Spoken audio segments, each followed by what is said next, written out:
always have to think about how do I keep our company off the front page of the Wall Street Journal in the negative way. In the negative way. Most vendors are doing once-a-year audit.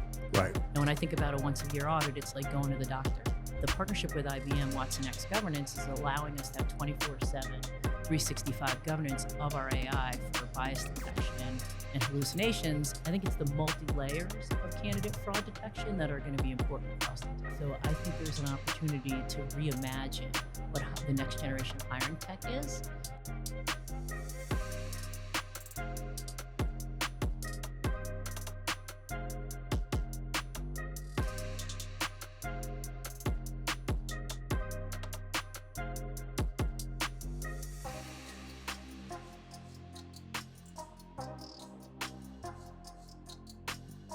Hey, this is William Tincup, Ryan Leary. Dara? Hey, Brenner? Dara Brenner. See, I did my homework. And if you believe that, yeah, anyhow, there's a problem. So, Dara, will you do us a favor and introduce yourself? I certainly will. I am Dara Brenner. I'm the Chief Executive Officer at Employ. And so you've had this this new job, for how long? Like a few months. More like a few weeks. Few weeks. Few months. Weeks, months. Yeah, minutes. Actually, last week. Whatever. Yeah, it's a minute or two. But you've been with Employee, especially as Chief Product Officer, for a while. Yeah, I started with Employ as Chief Product Officer about a year and a half. Okay. So, big difference between the two. What's been the difference so far? The office. Yeah, I was going to say, as I joke, go from CPO to CEO, so I'm further up in the alphabet. Yeah. There That's you not go. what you're looking for? Yeah, you got to talk to the board more? Yeah. Great. Exactly, yeah. No, I think probably the biggest difference is the lens. So spending most of my time focused on product and engineering and how do we kind of move the product forward. And now, while I was always around and involved in some of the decisions around marketing and the customer org and finance and sales and so on and so forth, because we're a very collaborative leadership team, I now am much more involved. And so it's been an amazing learning experience for me. And I am continuing to learn every single day. I was going to take it back to the event before we even got there. I know I came in late, so hopefully I didn't miss anything. You've been here for a day? Ish. Or 2 days Ish. maybe? Yeah. What's the trend that you're seeing? What's the theme? What is everybody talking about here?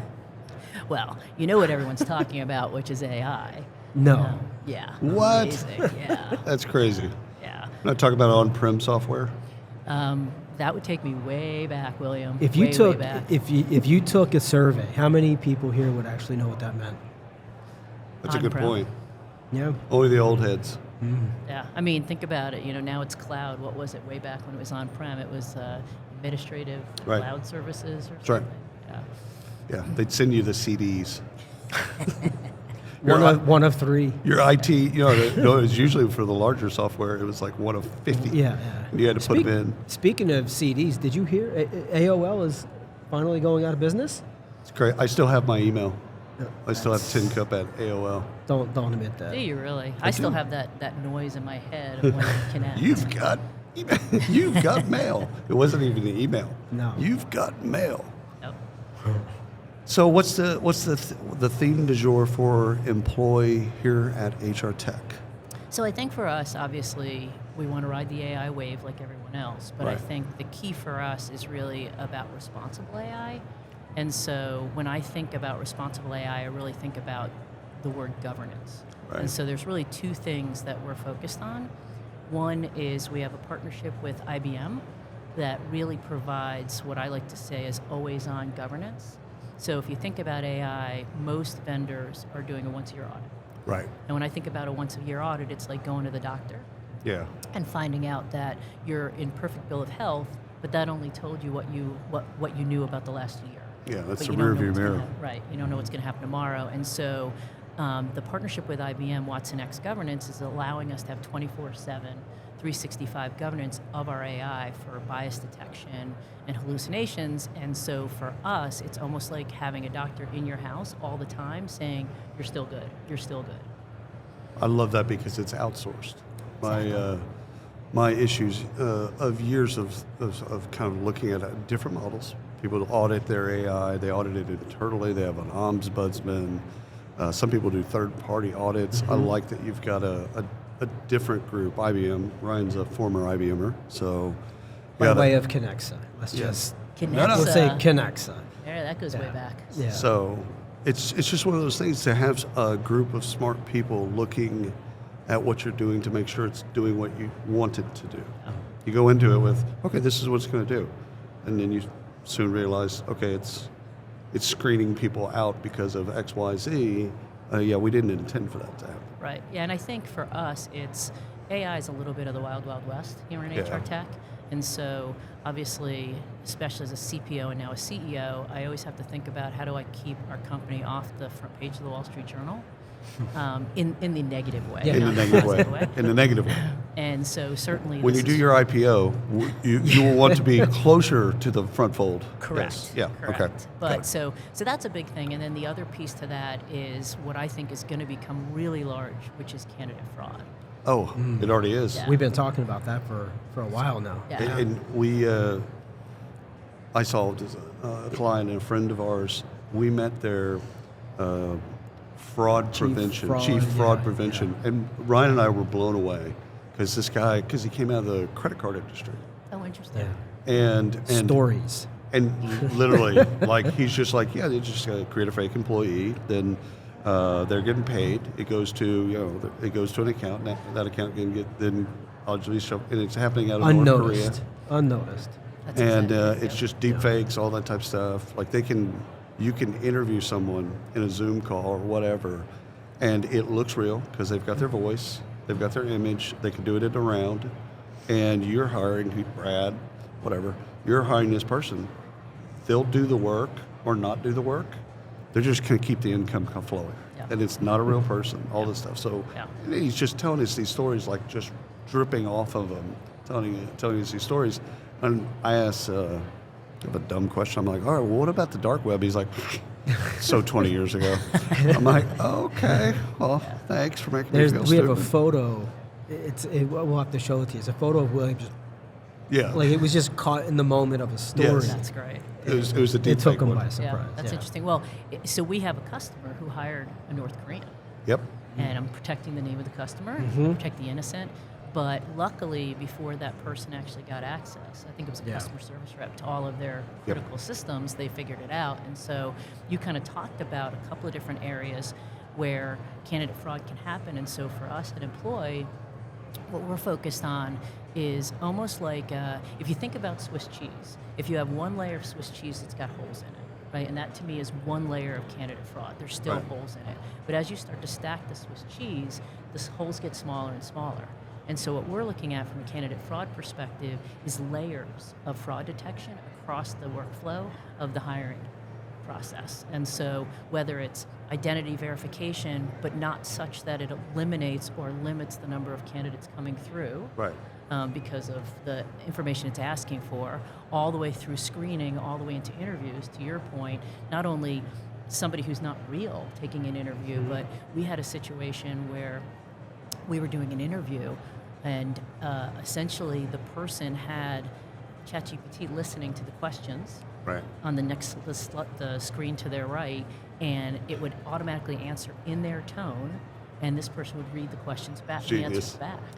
And so we caught it because we could see the constant eye moving, but one of the things we're looking at doing is there's technologies out there that we can leverage that can watch the eyes That's right. and detect whether or not they're doing something like this. So I think it's the multi-layers of candidate fraud detection that are going to be important across the entire Yeah, board. and I love the analogy of the Swiss cheese. I think that really kind of paints the picture. The question I have is, how do we? And I don't know that we can. How do we accommodate all of these scenarios? You can't. There's no way to figure out what all these scenarios are going to be. Are you How do trying to you stop actually fraud or limit fraud? limit? Yeah. Yeah, That's I a good think. way to ask. Yeah, I think it's limiting fraud, but it's like anything else. As these things pop up, you have to stick your finger in the dike and That's try right. to Yeah, control that yeah. piece. You got that one. Now Yeah. there's another one. Exactly, and Yeah. I think as long as you're not thinking about fraud as a singular thing, Right, and you're thinking about it across the entire hiring workflow, then I think ultimately you're just going to have to be chasing it, but you'll provide to the customers what it is that they need because they're scared. I mean, it's interesting. 6 months ago, we had a CAB meeting, and I was talking to all of our CAB attendees, and I said, "What's the biggest thing you're focused on right now?" 6 months ago, and they were like, "AI. I need AI to make me more productive, to make me more efficient," and ultimately, we came and talked to them a couple of weeks ago, and not a single one was mentioning AI. Every single one of them was talking about fraud. So Yeah. 2 or 3 HR techs ago, there was a ton of background screening companies, so Checker and HireRight, all of them basically. And they were talking more at that time about going into the employee experience and doing constant, so not just a pre-hire, but going into and monitor. Ongoing monitoring. And a SaaS model, so kind of cool. And now it's changed because the ID verification, the verification folks, it looks like that's now the wheel, and background checks are just a spoke. So the answering the question of are you you, Yeah. like solving for that. Yeah, and I think that it's interesting, and you mentioned employee experience because it's a very difficult line to walk because 100%. you can very easily screw up your candidate experience by Yep. making it too draconian. Right. And so we're trying to figure out what is that, what's the right balance between candidate experience and detection of fraud. Yep.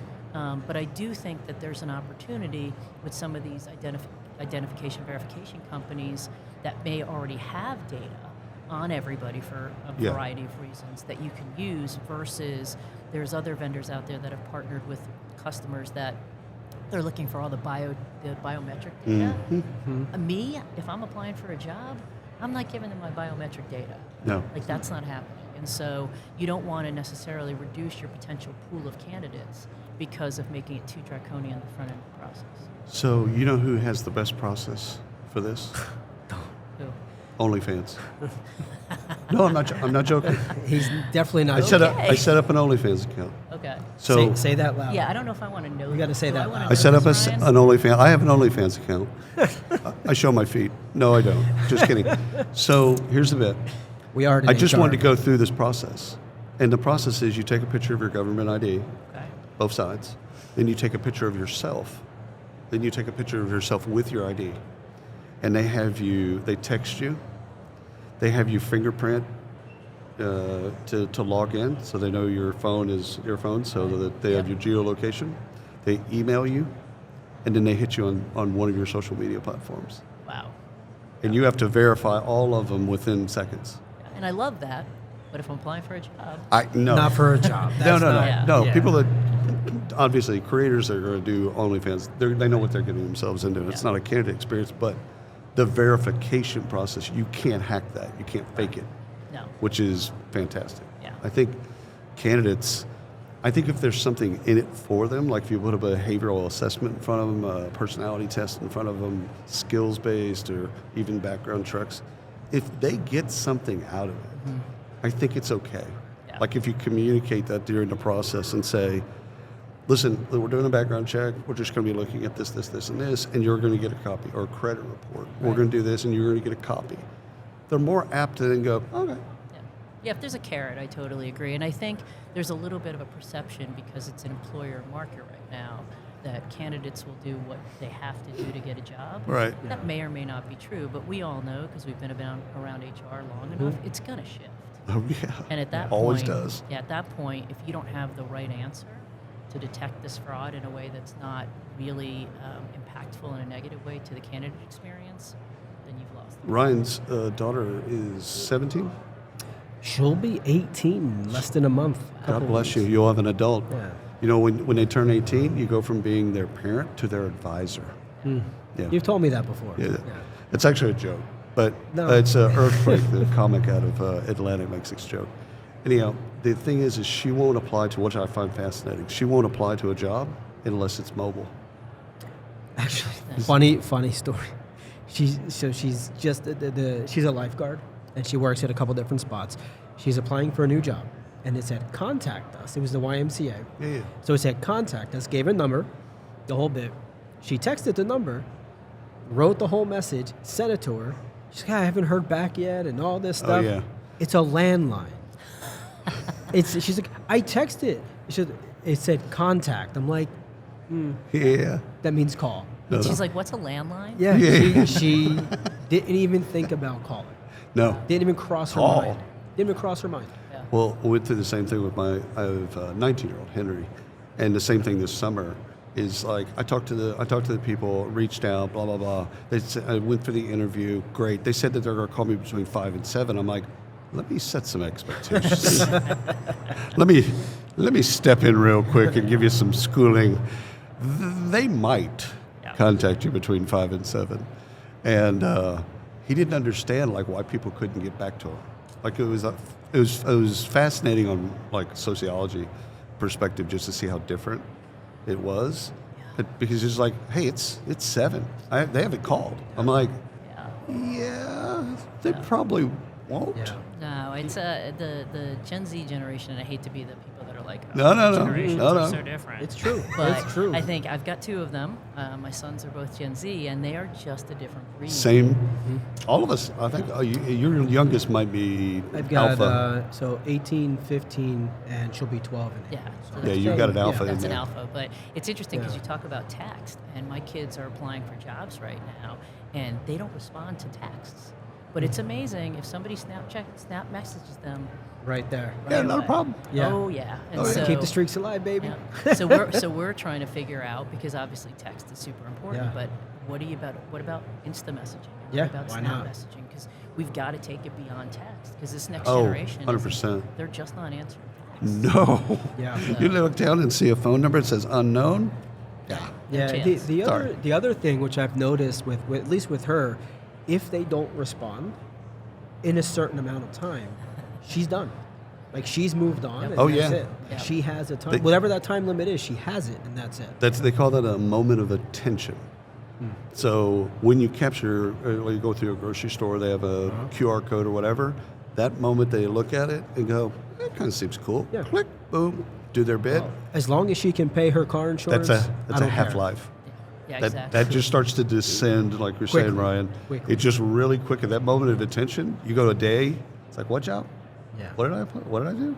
Not interested. Not thinking about it at all. They're interested. As long as she pays her car insurance, That's all you care about. I'm good. Just get a job. Yeah, I've got one adulting now. Oh, What? Yeah, I've got one adulting. Oh, I'm Just- impressed. And he graduated college, he got himself a job, and he is off adulting now. You know, I'd love to say he's off the payroll. He's kind of off. Ish. But it's close. I Are mean, they it's- ever really off the payroll? That's the point. Okay. Yeah, but he's probably 90% of the way there. Okay. So I feel like maybe I did something right from a parenting perspective. My wife and I, we constantly discuss our parenting fails, like all the things we did wrong. So it's just kind of a funny bit. Like, yeah, we should have never done that. That was terrible. What a horrible experience. Why did we do that to this kid? Yeah, we all do it though. Yeah, you put this is someone else's bit, but you put money into their college fund, and then you put an equal amount of money into their therapy fund. So that they can unwind some of the things that you did. Yeah. I always joke Seems about fair. I joke about it with my friends because they're like, do we know what we're doing? I'm like, well, clearly we don't. But I kind of figure at the point in time where our children are adults, you know they're going to be in therapy. So it's not a Oh, question of 100%. therapy. It's a 100%. question of for what. And Right. that will be your defining moment of how good of a parent you are. how good of a parent? Yeah. Well, and my wife and I are polar opposites. So she runs adult formation for a Catholic church. So super Christian, super Catholic. So not on OnlyFans. I don't think you need to tell her anymore. She understands the other half. Of it. I'm pretty sure she doesn't know what OnlyFans is. So she's not there. And I'm on the other side of that. Like, if something's inappropriate, I'm definitely going to talk about it. Like, I'm that guy. I run into the conflict just because it's fun. Dinner at the Tin Cup Oh, family. It it's- must be really interesting. Oh my It's God. hilarious. So we've got kids that grow up with both of our DNA and both of those experiences. And like, I'm telling them stories of the 80s, stories of all kinds of inappropriate stuff. And of course, my wife is like, Stop it. stop. She didn't have any of that stuff. No. She was a perfect student. I made A's, National Honor Society. I'm like, what was that?